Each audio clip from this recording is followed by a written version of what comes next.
Hey folks, welcome to Leeds View for the match preview. I was going to do an intro video there and then I forgot to press the button. So we're here now. We're going to have a chat. I hope you're all doing well. I hope your week is going really, really well. We've got a really important game of what will be a really important weekend of football for Leeds United, not just on what we have to do, but the other games that are taking place throughout the Premier League. We'll have the match reaction straight after the game tonight here on YouTube. Placeholder is already in place for that. You can stick a little notification bell on that one if you want it. And we also have the watch along over on bigup.com. That's linked in your comment section as well. It's free to join. There's no adverts over there as well. It's a bit of a laugh, bit of commentary, watch the game together. Nothing more than that. So you can get involved in that if you want to as well. And we also have prediction games over there. They're not live right now, but hopefully they will be sorted out in the next couple of hours and we'll be live over there. If you want to get involved in that predictions game, you can. But yeah, I hope your weekend's going well so far. It's a beautiful day just outside of Dublin where I live right now. I've had a busy morning on a couple of other little small projects, but I wanted to jump on today because there's absolutely no football really happening at this point. And I don't know about you, but I'm getting into that edgy part of the day before the match where I'm starting to think, oh, I kind of want to get this off my chest. I want to talk about this game just a little bit. We will jump into your comments as well. We'll have more of a chit chat than we do on the post match after the matches today, right now, in a minute. When we get to that. But yeah, if you could stick a like on the video as well, that'd be really, really appreciated. The reason we ask you to stick likes on videos is because it tells YouTube that you like this video and it pushes it out to other people who may like the same kind of content as you do. And it really, really helps the channel. We've also got a discount with OK Jerseys. If you want some discounted football shirts, you can check out okjersey.com. Use the code TView in the checkout section and you get 8% off already very discounted shirts there as well. And then we're part of analysis and bigup.com as well. All that kind of good stuff. So, right, yeah, we'll chat about it. We will jump in and out of your comments. We'll go through the form guide. We'll have a chat about the record, team news for both sides coming into this, and how we're just in general feeling about this game coming into it. Let me know your, not just your score predictions, but how you're feeling right now. Where's your head at? Are you getting nervous? That's too big. Lawrence, give me 1 second. I'm going to come back to your comment because that is massive text. I know I'm blind, but I'm not that blind. I'll try and make that a little bit smaller if I can. Can I make that smaller? Fonts? I don't know anymore. They've changed everything. Let's go, cabin. We'll see if that looks a little bit smaller. Possibly won't. Not really. Lawrence says, Jer, can't wait for this game. I really feel that we're going to smash it because of the last few weeks and the bad reffing. So I think the atmosphere will be supercharged and the players will be up for it. And that's an interesting point that we should talk about as well, will be the atmosphere coming into that game based on the last couple of results at home. Jason in the house said, let's go feckin' feckers. 2-0, come on, Leeds. Great to see you, mate. Alex is here, said, does anyone else feel confident today? I just have a real positive feeling. I bet the atmosphere will be buzzing, especially with the good weather today. Also, there's your link for your bigup.com as well. John, as always, in the house says, smash the like button, please. If you could smash the like button, that'd be massively appreciated. We'll appreciate that. Alex says, good day, Jer. I'm feeling confident today. And any update on how Wayman's doing? Misses content. Love both of your channels. Yeah, Joe's doing good. He's got a couple of updates on his Instagram. Go follow his Instagram if you want to keep track of how he's getting on. But he's much better. He's in a much better headspace. And it's great to see Joe bouncing back. So yeah, you can go check that out. Fair play to Alex for asking. Also, Books says, here we go. The big one. It is a big weekend, isn't it? Jason here says, great day for cutting the grass, Jer. I have to cut my grass. I've got Astra in my back garden, but I never did the front garden, and I do have to cut it. I wonder if you walk past my house and just decided, Jerry, you need to cut your grass. So I have to get to that yet. Still, the wife is busy downstairs doing stuff. So at some point, I'm going to have to get off my arse and do some things. Books says, watching the Liverpool gives me hope that we finish in the top. They're a basket case right now, Liverpool, aren't they? We said it last week to Paul, you can't rely on Liverpool to do anything. You can't. But yeah, they're a bit of a basket case right now. Sly is here. Good afternoon, Sly. I hope you are well. And Mara says, no more excuses. We need a win. We do need a win. There will be that moment towards the end of the game where, depending on how it's going, we might be saying, well, draw's not a bad result. You know, there's a bit of copium there. Buck says 2-1 Leeds, feeling nervous. I am feeling nervous today. I am nervous as hell. 3 points would be massive, says Mara. Yeah, agree with that as well. Psychic for sale. Yeah, it's near and squeaky bum time. It definitely is. I think it's a must win today. Andrew, I'm starting to think that way as well. Yeah, especially with the rest of the home games we've got. Manchester United away after international break. It would be nice to go into international break in a positive, wouldn't it? Alex says, I feel great today. Very positive 2-1 win. I think it's going to be a good night, especially with a fully fit team for the first time in a while and unusual at this stage of the year. Jim, how you doing, mate? Hope you are well. This feels like our league status is solely dependent on DCL and Mecha. If they aren't scoring, we go down. Yeah, and it's interesting as well because Okafor is obviously a big talking point. Since he's been out of the side, we haven't probably looked as dangerous. And I know when he is out of the side, Daniel Farke tends to play stack in that position. It's not completely defensive, but it's far more defensive than when Okafor is in that team and you get either stack with Ampadu or Gruev with Ampadu behind them and a more attacking forward line. So I think there's aspects to that as well, Jim. John says, what's the new biggie feature? It's an AI. You can ask it things. It'll give you odds on the game. It'll tell you about the match. It'll give you form guide, all that kind of stuff. So test it out. Go ask questions. Go ask Biggie some questions. Bobby says, yep, 2-0 to us. Big game tonight. It is. Does Okafor start? Well, that's a good question. So you can let me know what you think on this. For me, I want to see him start with an attacking side. I've no issue with him starting with the same side that started against Crystal Palace. Although in that game, it was Aronson and Mecha playing behind Dominic Calvert-Lewin. I would rather see Mecha playing up front with Calvert-Lewin and Aronson in that free role behind. I wouldn't be against seeing Nanto in place of Okafor in general if he's not playing. But if Okafor's fit, if you can get 60 minutes out of him, I'd start him in this game because we need that forward momentum in the game. Where says Spurs goalie out for a month. Great news. Yeah, they're starting to get injuries. I'm kind of glad Tudor's got a couple of results in the last few weeks just to keep him there for just a little bit longer. Nigel says, yeah, fancy us to get a win today. DCL to score. He needs one. And he's got his England call up, so his back should be up. We should be all confident about this heading into the game. Jason says, if we win tonight, we go at least 5 points clear of either Forest or Spurs. Massive. Another little buffer. And that's why this weekend is so important. Someone is definitely dropping points in that match. So this is an opportunity for Leeds.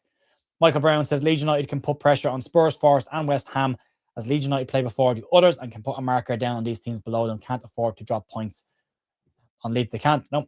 5-1 says Tom. Tom,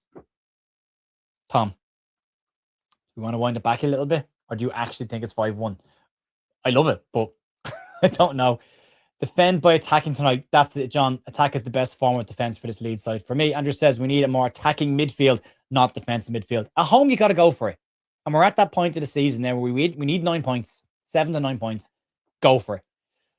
Baka says Brentford will be up for this.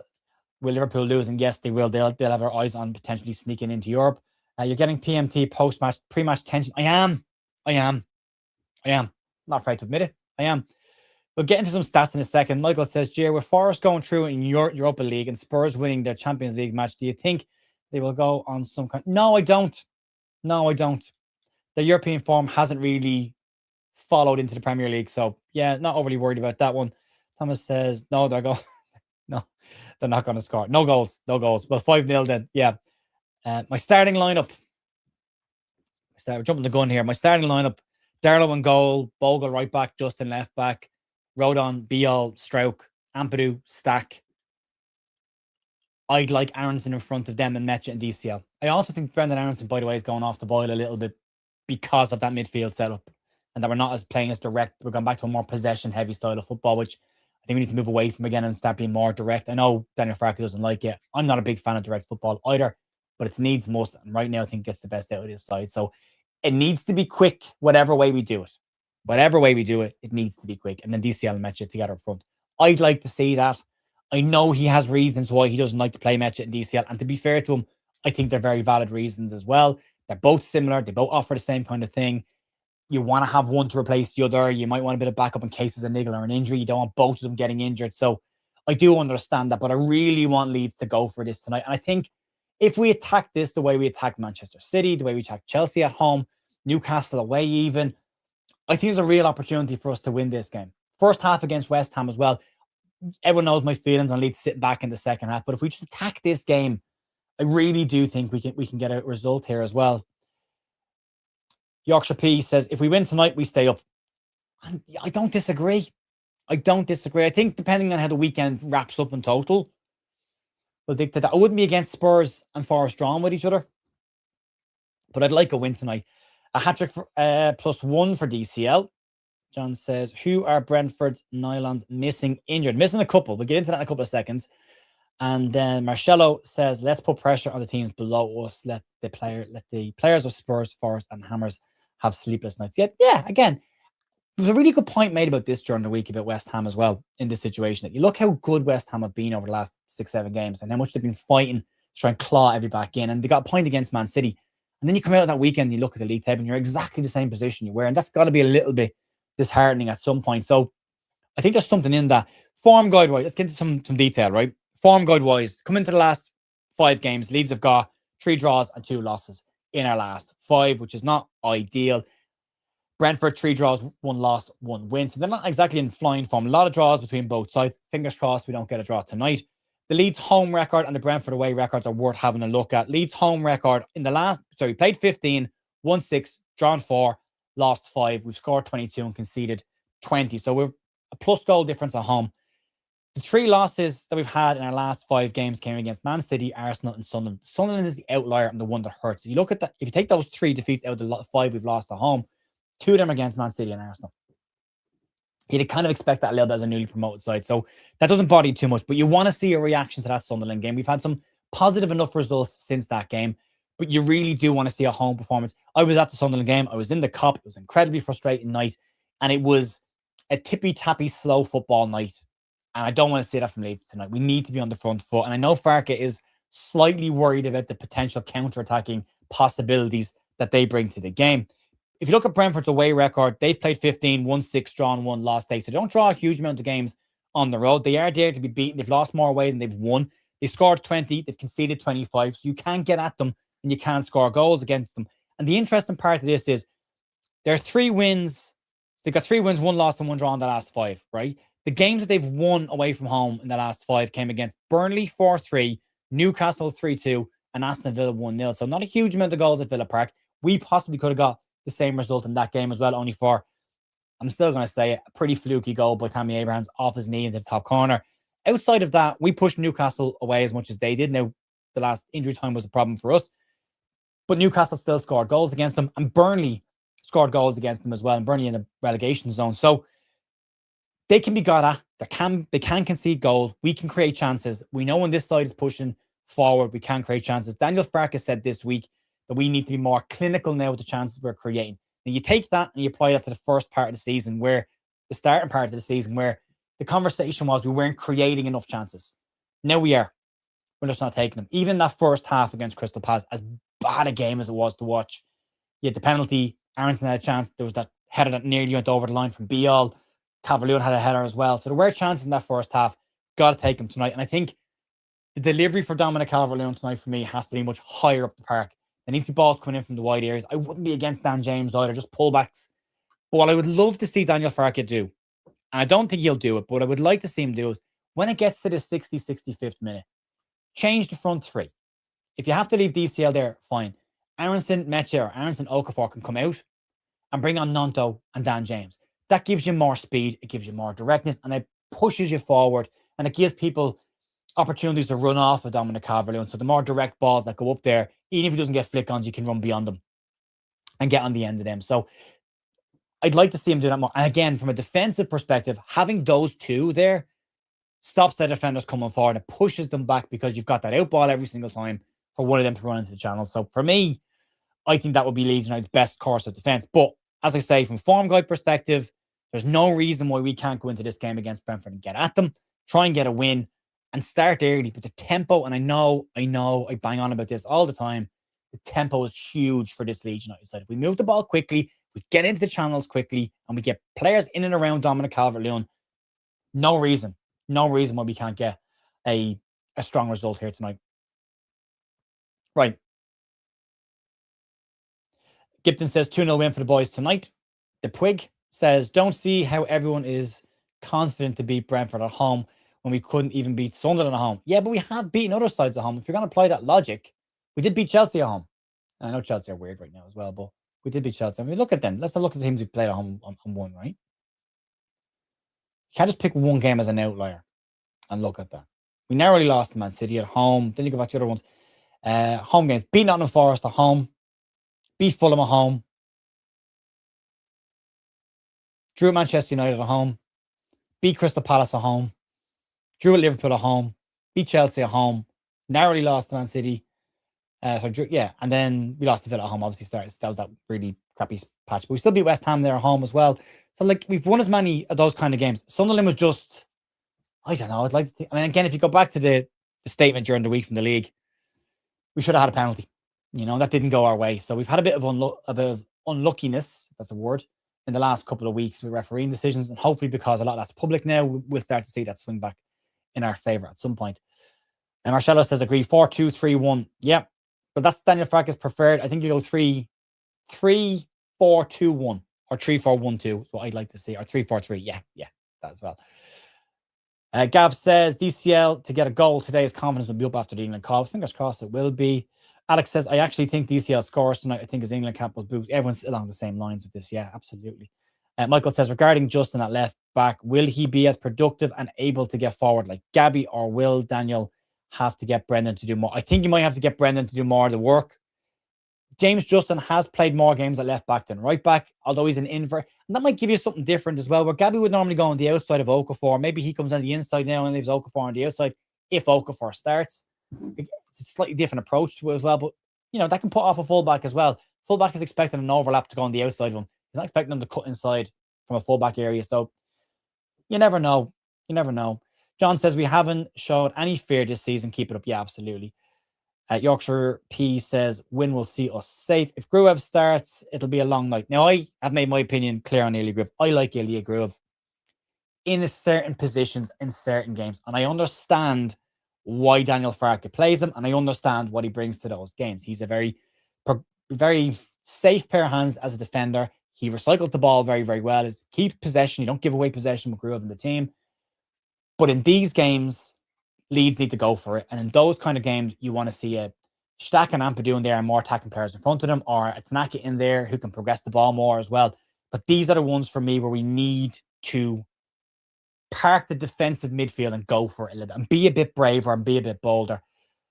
Full-time Leeds is saying Farke bottled Sunderland, to be fair. I didn't like the team against Sunderland. I didn't like the fact that it was a defensive midfield, and I think we saw a performance because of that. That's slow. And Ethan Ampadu and Ilya Gruev just take up the same space when they're at home together. So you don't need the two of them in there. One of them is fine. And get the other one out of there. All boxed up says Leeds just need to get over a frustrating business of fighting hard and getting the ball back only for a player then to give it away cheaply. It's frustrating. It is frustrating, yeah. Ball retention, that's why he plays Gruev. Doesn't give the ball away. But not necessarily the more progressive passing that you're necessarily looking for. Some negative numpties in the comments. No, not at all. People just giving their opinions, and everyone's entitled to their opinion. As long as it's communicated the right way, I have no issue. And again, I'm not right all the time. I'm wrong more than I'm right more often than not. Everyone views football differently. That's what's great about it. So we should have different opinions, and I'm okay with that. And it's a good discussion as well to have the different opinions as well. Michael says, with Ampadu playing at the defensive midfielder, should Stack be DM after? That's what he does best. According to Nagelsmann, it is, yeah. But then where does Ampadu go? For me, sit Ethan Ampadu as your out-and-out 6. Your central defensive midfielder. He sits there. Midfield general job. And then Stack is your 8 between him, up and down, around him at that point as well. Right? That's slightly more progressive. And then in front of him, an Aronson or Okafor Medja. That's my preferred view of that. But Ethan Ampadu, I would like him to just be the one that sits and let Stack go and be a bit more forward going. It won't be easy, but possible with hard work. That the minimum, Sphinx, the absolute minimum is required from this Leeds team. When they work hard, and they always do, I never question the character of this side or the work rate of this side. That, for me, that nearly goes without saying. But the quality needs to be there as well tonight. Harper Soprano says it can't be DCL isolated Brentford with Brendan Aronson running around like a headless chicken, 2-striker. Again, great point. And again, if you look at the last few games where we've had those more negative results or less positive results, put it that way, I think an awful lot of that has been down. Brendan Aronson has been more isolated and had to do an awful lot more dog work without getting any benefit from it. Calvert-Lewin's been a lot more isolated. We saw that in the first half of the season. My hope was that the Sunderland game was the early enough shot across the bow to just warn people you can't dip back into what you did in the first half of the season. It didn't work. We're not there yet. Jim says, yeah, the Stack thing is funny. All the analysis about him when he signed was one of the best defensive midfielders in Europe. Yeah, he rarely played there. Yeah, and if you look at his stats this year, Jim, he's one of the best progressive midfielders in the Premier League this season. The statistics would stand up to say he's one of the best midfielders in the league. So maybe he's just a very good all-around midfielder. He got a German call-up as well, so that might say something. Michael says, Jer, should Leeds United go down, we keep Farke. If Leeds United stay up, there should be conversations around a new manager given Marco Silva, Thomas Frank, and availability take Leeds to the next level. It'll be a conversation. Anyway, myself and Benjamin Bloom talked about this during the week, and Ben is brilliant. Comes to the Championship, I think Benjamin Bloom is one of the absolute best out there when it comes to covering Championship football. But Ben posed the question, and I think it's a valid question. And this is where you have to this is where you have to park personal feelings and look at it in a black and white situation, which is not easy or straightforward. He said, if you get relegated, do you not just keep Daniel Farke because he is an expert at getting teams out of the championship? Is there anybody else in the championship that you would take to get you up? Or do you go with Daniel Farke again and then maybe change the following year? Should you get relegated? Is the question. So, and I kind of said, if you get relegated, you've kind of failed the task at hand. The job is to keep us in the Premier League. And if you get relegated, you've kind of lost in doing that. So, technically speaking, you should lose your job. But at the same time, you then look and go, he would get you straight back up probably. And the bulk of last year's squad is still in that team. Actually, all of that squad is there, include the loanees. So you've got a squad to get you back up. You've got a manager there who can do it. So it's a tricky question. Just put it that way. It is a tricky question. Gipton says, smash the like. Yeah, you could have smashed the like. That would be massively appreciated. It helps the stream and video to get out to more people, and it helps the algorithm and all that good stuff. Appreciate that. The ref is Jared Gillett. Yeah, it is Jared Gillett. I had a bit of a wince as well when I saw that, but let's hope there's a bit of pressure on them. Simon Archer says, credit the silly mistakes and better finishing. I think if every team did that, Simon, they'd all be safe, but it's, especially this end of the table, the team that makes the least amount of mistakes usually wins the game. All Box Sub says, Ben is brilliant regarding EFL. I agree. I really like Ben. I have a lot of time for Ben. Michael Brown says, Burnley will keep Scott Parker as they know to get out of the championship. Same with Farke. Yeah, there's that. Thiago for them is a big key on set pieces in the air. Likes of Rodon, Stroke, and Beal are big tonight. Michael, thank you for that. That's brought me to my next point. Team news or setup for this. So Daniel Farke was asked in the press conference, how do you keep Thiago quiet? He's just got a Brazil call-up, but Leeds are one of only two sides this season that have limited Thiago to 0 shots on goal and 0 touches in the penalty area. A lot of that for me comes down to Yacobiol. And I think that's the answer again tonight. Yacobiol with Haaland, Yacobiol with Pedro to a degree until he pushed him over. Yacobiol with Thiago. He has kept some of the Voltemada, kept some of the better strikers in the league to very, very little this season when he has played Strand Larson and Mateta. So for me, it's Yacobiol, but he made a very good point about it has to be about stopping the supply into him. We can't just stop Thiago and hope we're going to be fine. Damsgaard could possibly be available to play in this game. He didn't start against us in the away match, but again, he came on, he made a big difference in that game. So that's one for me. Damsgaard has trained for them. They're missing Rico Henry, they're missing Aaron Hickey, they're missing Joshua De Silva, they're missing Vitaly Janet, and they're also missing Carvalho and Malambo as well. So they're missing a few players, but they've had positive results in recent weeks anyway. We've a full clean bill of health. Only Gabby Goodwinson out with a suspension. So if nothing else, Daniel Farke has got options tonight. And I think that'll be really, really important. I think the use of the bench will be important tonight. I would like to see it freshened up nice and early. I know it's wishful thinking. Just say it. You never know. And fingers crossed. In terms of the setup for me, I've said it. I would like to see him go 2 up top like we did against Chelsea. The second half against Man City away. Teams in the Premier League don't tend to play against 2 up top. So it means they have to leave an extra player back, which limits their attacking ability. Daniel Farke spoke about the counter-attacking being a thing to keep an eye on tonight. Now, he was asked, well, you've only conceded 1 goal from counter-attacks this season. And they've only scored 1. So what does that look like? And he said, you've got to prepare to set up to stop those counter-attacks. And we've done a good job of that out of possession. He said, we do an awful lot of work on what happens when we lose the ball. What shape do we get into? So that's the forefront of his mind. He said they've also worked on finishing this week an awful lot and creating more chances. So this could be a counter-attacking style game. From a Leeds perspective, I'm much happier when we're going that side. So we'll see. But they might sit back a little bit and try and break and catch them the counter-attack, which means Leeds might have more possession, which means Leeds might slow the game down, which could be a problem for me. The big question is up front. Does Daniel Farke drop Lucas Mecha and bring Noah Okafor back in? Does he play Mecha and Dominic Calvert-Lewin together? Does he play Aronson in behind? Does he freshen that 3 up completely? Does he throw a curveball out here now and completely shock the system? He made a strange comment about James Justin at left wing back being your only available option there. And unprompted, he said, we could play a winger there. Now, is he going to play a winger there? I don't know. But he did say it. So he's trying to keep Keith Andrews guessing a little bit at least. It'll be James Justin. But he might throw a couple of curveballs. The one thing I don't want to see is I don't want to see the team that started against Sunderland outside of Gabby Goodwin. I just don't want to see that. We have to go for this. Counterattacks are huge from them. And from our side, it's going to be how we approach that first 15, 20 minutes and how aggressive we decide we want to be. Got to win the tackles. Against Crystal Palace in the first half, again, scrappy game. We weren't winning the second balls. So for me, we've got to make sure that we win the second balls. We've got to be close to them in midfield. We were a little bit off Crystal Palace away from home, but we've got to be tight and close to them, limit their space, limit their passing options, force them to go more direct, force them to make mistakes and give the ball away. And we only do that by getting tight and being there. I mean, Sean Longstaff could be a shout as well tonight to come in and be more physical, but, you know, he looked relatively sharp in the first half at Norwich as well. So there's a lot to talk about tonight. We will have the watch along over on bigup.com. It's linked in the comments and pinned. You can check that out if you want to come over and join us. There will be predictions game over there as well. It's a bit of a laugh. Don't take it too seriously. A bit of commentary. And we'll watch the game together and we'll see how we get on. And then we're back over here straight after the game to do the instant match reaction. And then tomorrow morning, we've got the Sunday sessions with Alex from American Leeds. Alex hosts these Sunday sessions every week when Leeds aren't playing on a Sunday. So we've got that to look forward to. Few final comments to get into before we wrap things up. All boxed up says Leeds with a positive attitude and going for it from the off, and that terrific home support should do well tonight. The flip side to that is if it doesn't start well, it could be quite tense in Ellen Road. Let's hope it's not. Sphinx says DCL might want to show what he can do since his England call up. I hope it motivates him. It should do.